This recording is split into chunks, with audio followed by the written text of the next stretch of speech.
Josefina Martínez es historiadora y periodista.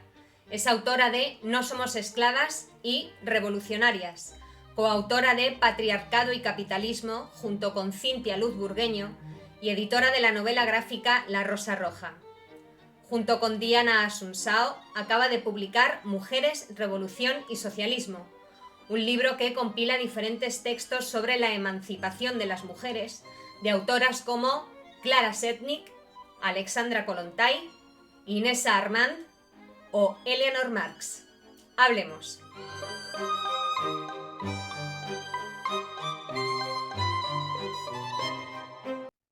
Josefina Martínez, bienvenida a Hablemos, gracias por aceptar nuestra invitación. Muchas gracias a ti, un gusto estar contigo. Mujeres, Revolución y Socialismo es el libro que acabáis de publicar, Diana Asunsao y tú. Cuéntanos cómo surge la idea. Bueno, el libro es una compilación de textos, ¿no? Es una compilación de 29 textos clásicos, podríamos decir, del marxismo sobre la emancipación de las mujeres. Entonces la idea fue tratar de reunir en un solo libro una serie de escritos que se encontraban dispersos. Tal vez algunos se podían encontrar en internet, otro en alguna edición vieja, en un libro prestado, pero la verdad es que no había, por lo menos disponible actualmente en castellano y tampoco en portugués, un libro que reuniera todos estos textos y que le permita a cualquier persona que quiera conocer, bueno, qué es lo que se ha escrito desde el marxismo sobre la lucha contra la opresión de las mujeres. Bueno, aquí puede encontrar diríamos, una serie de escritos fundamentales, ¿no? Que van desde Marx y Engels, a Clara Zetkin, a Rosa Luxemburg, a Kollontai, Inés Armand, Lenin, Trotsky, en distintos, casi un siglo, digamos, recorre de distintas elaboraciones y debates sobre la cuestión de la emancipación de las mujeres. Es curioso porque cuando se habla o cuando normalmente alguien quiere hablar de feminismo, normalmente solamente incluye textos de mujeres. Vosotras también habéis decidido incluir de hombres. ¿Por qué ha sido eso? Mira, porque, bueno, empezando por los propios Marx y Engels, ellos fueron, digamos, defensores de la lucha por la emancipación de las mujeres desde el comienzo, al igual que lo habían sido antes de ellos, por ejemplo, socialistas utópicos como Fourier, como Owen. Es decir, que la lucha por la emancipación de las mujeres no es solo un tema de mujeres, es una lucha por la emancipación y por terminar con las opresiones para todos los que quieren una sociedad emancipada, ¿no? Entonces, incorporar estos textos nos parecía también importante. Te cuento una anécdota, por ejemplo, hay un texto que es un acta muy cortita de una conferencia internacional, de la primera internacional, que reproduce las palabras de Marx planteando que había que formar secciones de mujeres en la Asociación Internacional de Trabajadores. Es decir, que fue una pelea por incorporar estas luchas como parte también de las luchas del movimiento obrero y por el socialismo, ¿no? Estos textos, ninguno de ellos son inéditos. Sí que he leído que hay alguno que no se había traducido al castellano. También he leído que habéis revisado las traducciones para hacerlas más adecuadas. ¿Por qué os parece relevante juntarlos y publicarlos ahora? Bueno, sí, hicimos todo ese trabajo de edición con un equipo de, además, destacar de compañeras de distintos países.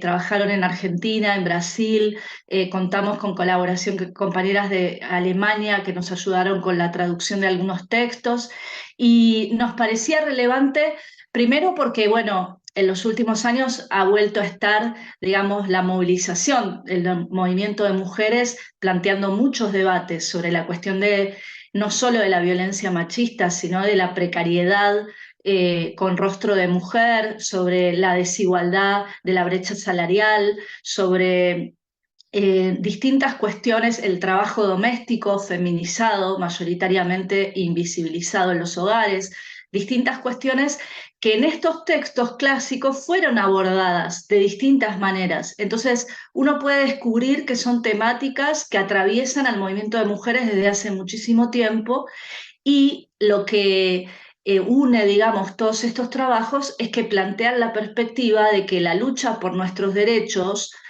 no puede estar separada de una lucha de conjunto contra, digamos, todas las opresiones y contra la explotación capitalista, es decir, la lucha por otro tipo de sociedad, ¿no? Más allá del capitalismo. Esa idea creemos que sigue estando vigente.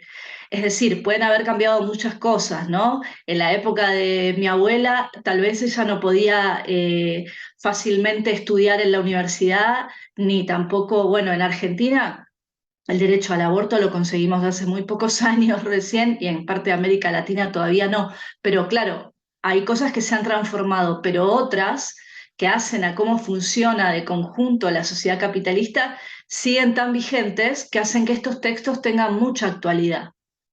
En la página de Berkami, o sea, vosotras en España habíais hecho una petición de micromecenazgo. A día de hoy, de la grabación de esta entrevista, habéis superado las expectativas que teníais y, entre otras cosas, decíais que ibais a utilizar ese dinero tanto para hacer un podcast como para diferentes actividades de difusión. ¿Nos puedes adelantar algo de esto?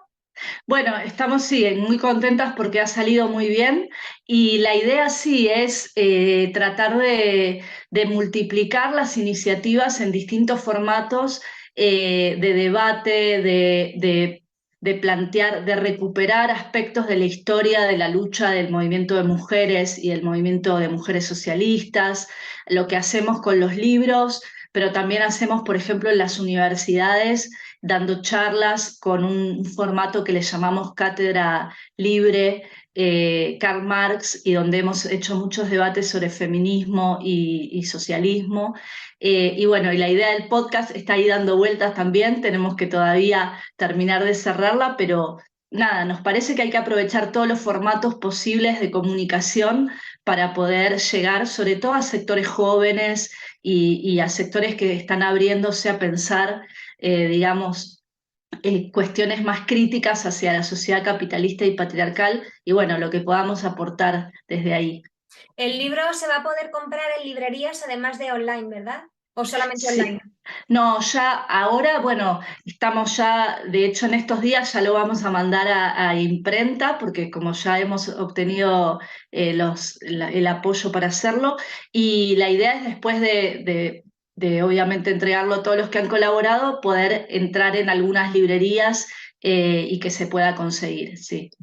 Esta idea de vincular el feminismo con el socialismo, repasando tu carrera particularmente, no es algo nuevo en ti. Es decir, en la mayoría de los libros en los que has colaborado y si uno revisa también tu trayectoria periodística, siempre está vinculada la idea del feminismo con la idea de la lucha social. Sin ir más lejos, tenemos Patriarcado y Capitalismo, que más directo no puede ser, que es el libro que escribiste junto con Cintia Luz Burgueño. Por cierto, os voy a dejar el link de la presentación que hicieron las dos online porque es interesantísima, que fue además durante la pandemia, pero que están las dos mano a mano y es una cosa maravillosa. Os dejo aquí el link de la presentación en YouTube para que podáis acceder a ello.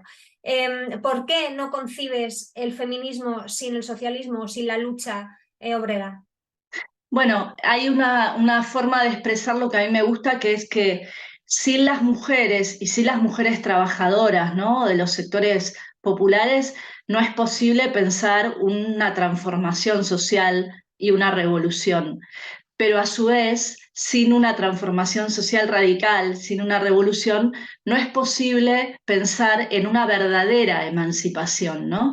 ¿Por qué? Porque es contraponerlo a esa idea del feminismo liberal de que algunas mujeres pueden ir ocupando poco a poco esos espacios en lugares de poder en el marco de la sociedad actual, ¿no? Mientras millones de mujeres siguen padeciendo en sus cuerpos la opresión, las violencias, la explotación, el racismo, la violencia del Estado. Es decir, no se puede separar una cuestión de otra, salvo que una solo se preocupe por unas pocas mujeres, ¿no? Pero si pensamos de conjunto, nos vamos a dar cuenta que está muy entrelazada la opresión de las mujeres a la reproducción de todos los mecanismos de explotación. De hecho, las mujeres, las personas migrantes, las jóvenes, etcétera, son aquellos sectores más oprimidos y explotados de la clase trabajadora.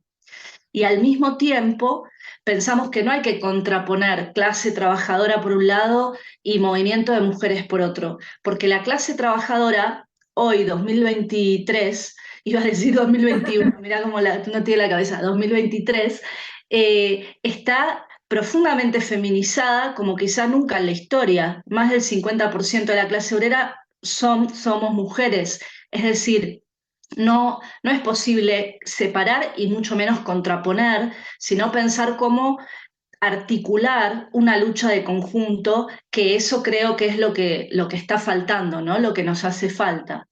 ¿Se puede ser feminista sin ser anticapitalista? Bueno, hay muchos feminismos, pongámosle comillas, pero hay feminismos liberales, feminismos incluso hasta feminismos, le pongo comillas, que justifican guerras o intervenciones imperialistas diciendo que lo hacen en nombre de la defensa de las mujeres. Para nosotros eso no es un feminismo que luche consecuentemente por la mayoría de las mujeres, porque solo se puede, digamos, hacer esa lucha contra la opresión de las mujeres luchando al mismo tiempo contra el capitalismo, que es un capitalismo patriarcal, racista, imperialista, ¿no? Hablaba justo hace un segundo de la presentación que hicisteis de patriarcado y Patriarcado y capitalismo. No capitalismo. sé, nos hemos contagiado ya patriarcado y capitalismo, y al margen de que de verdad que tenéis que verla, decías algo que me pareció muy interesante, ¿no? Que ahora las izquierdas se han conformado con aceptar el mal menor para luchar contra la extrema derecha. ¿Puedes explicar un poco esto, que me parecía muy interesante? Sí, creo que esa idea del mal menor está como un gran sentido común que se ha impuesto, ¿no? Claro, vemos los discursos de la derecha, que son terriblemente reaccionarios hacia las mujeres, hacia las migrantes, hacia la clase trabajadora. Y entonces, ¿qué nos dicen? ¿Qué nos proponen cierta izquierda ya triple comillas, ¿no? Nos dicen, bueno, eso es el peligro mayor. Entonces, conformémonos con administrar un poquito el Estado, con que, bueno, la reforma laboral se mantenga, pero le cambiamos una coma y un poquito de aquí. Vamos a seguir expulsando a los inmigrantes, pero bueno, lo vamos a hacer de forma un poco más disimulada. Es como reformas cosméticas que nos proponen y en realidad es un conformismo, es aceptar la situación establecida. Bueno, el problema es que la idea del mal menor siempre lleva a aceptar un mal peor, digamos, ¿no? Y en realidad le termina abriendo el camino a la política de la derecha. Porque si desde los sectores que se supone que tendrían que plantear una alternativa se terminan administrando las mismas políticas del propio régimen capitalista y no hay otra opción posible, realmente después cunde la frustración, la decepción y las extremas derechas pueden crecer. Entonces nosotros pensamos que no, que que lo único más realista es pelear por una idea de transformación más radical, ¿no? Y en eso tenemos un cuestionamiento muy directo a la gestión que se hace desde el propio gobierno progresista, que efectivamente no sé, por ejemplo, está mandando miles de millones en armamento, escalando la guerra, por ejemplo, mientras hay una crisis absoluta a nivel de la sanidad pública, de la educación, bueno, del sistema de pensiones, etcétera, etcétera, ¿no? Este aceptar el mal menor está afectando de alguna manera también a cómo se concibe o cómo se implanta el feminismo o cómo se difunde. Sí, yo creo que sí. Nosotras el otro día en la movilización del 8 de marzo con muchas compañeras jóvenes cantaban las compañeras de Pan y Rosas de la lucha está en las calles y no en los ministerios, ¿no? Y me parecía una frase muy acertada porque la idea de que se va a negociar desde los ministerios con cambios cosméticos, una mejora de la situación de las mujeres es es falsa y se viene demostrando que es falsa, no solo porque continúa la violencia estructural hacia las mujeres, los feminicidios, sino porque las más precarias siguen estando en esa situación de precariedad y, por ejemplo, las limpiadoras, las trabajadoras precarias no han visto cambiar su situación, ni siquiera con este gobierno que se dice tan feminista, ¿no? Antes de continuar, os recuerdo que os podéis suscribir si todavía no lo habéis hecho, que podéis compartir, comentar, darle a me gusta. Y antes de hacerte la última pregunta, Josefina, me gustaría que nos hicieras una serie de recomendaciones.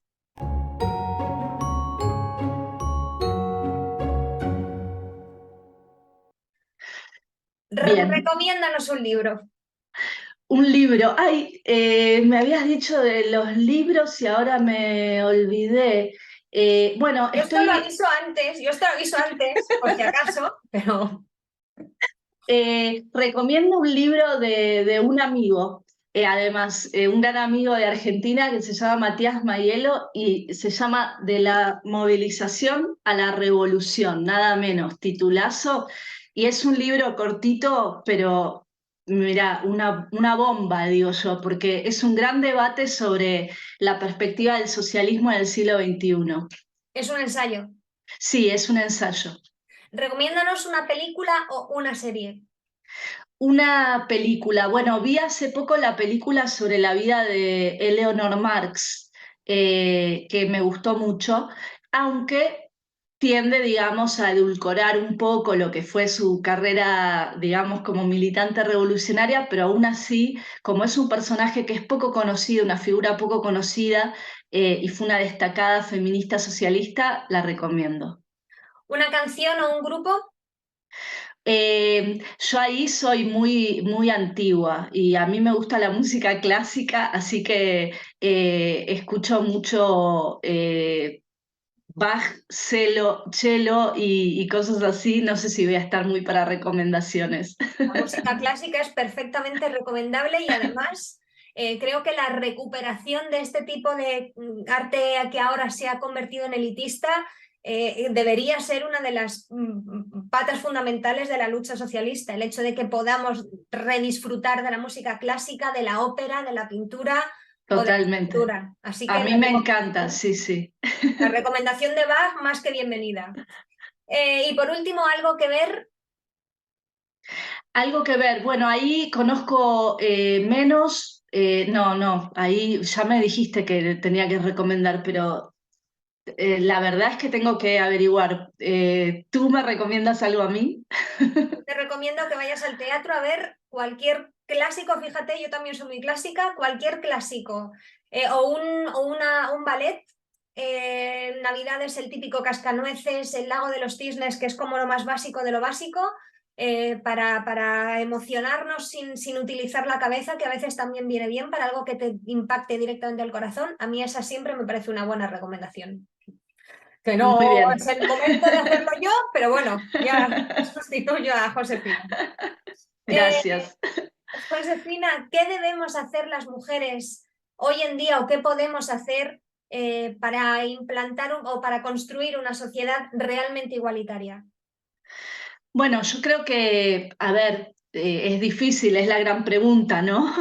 El gran debate, pero creo que en primer lugar pasa por la recuperación de las tradiciones de lucha del movimiento de mujeres y de la clase trabajadora, es decir, la lucha no empezó ayer, hay largas tradiciones y debates sobre cómo articular una estrategia, digamos, de lucha, y eso me parece importante. Me parece importante desarrollar la organización desde abajo, la autoorganización y mantener una política independiente de los distintos sectores que por arriba, digamos, tratan de, desde el régimen político, canalizar nuestra lucha hacia sus propios intereses, ¿no? Entonces, autoorganización, lucha independiente, recuperar las tradiciones del movimiento revolucionario de mujeres me parece como algunas claves para tener en cuenta. ¿Cuál sería el papel de los hombres en esa lucha? Tienen que estar en todo momento. hay una definición que en el libro nosotras ponemos al principio, que Marx y Engels toman de los socialistas utópicos y que decían que el grado de avance, digamos, de una sociedad se puede medir por el grado de libertad de las mujeres en esa sociedad. Es decir, que la lucha para la emancipación de las mujeres no es solo una lucha que tengamos que dar las mujeres, aunque desde ya la vamos a dar con un rol protagónico. Es una lucha que tienen que dar todos aquellos y aquellos que estén por una sociedad sin opresiones y sin explotación, ¿no? Mujeres, Revolución y Socialismo es el libro que acaba de publicar Josefina Martínez junto con Diana Sunsao. Os voy a dejar los links de tanto de Argentina, de España y de Brasil, donde se pueden comprar para que no tengáis que ir a buscarlos en caso de que los queréis pedir online, a la espera de que se vayan también divulgando en librerías, divulgando no, distribuyendo en librerías. Y mientras tanto os aconsejo que leáis a Josefina Martínez en Izquierda Diario, por ejemplo, donde está muy activa, además de toda su bibliografía que ya hemos repasado en la introducción. Josefina, muchas gracias de nuevo por aceptar nuestra invitación, gracias por tu tiempo y gracias por tu lucha desde el feminismo y desde el socialismo. No, gracias a ti. Un gusto poder charlar en este rato.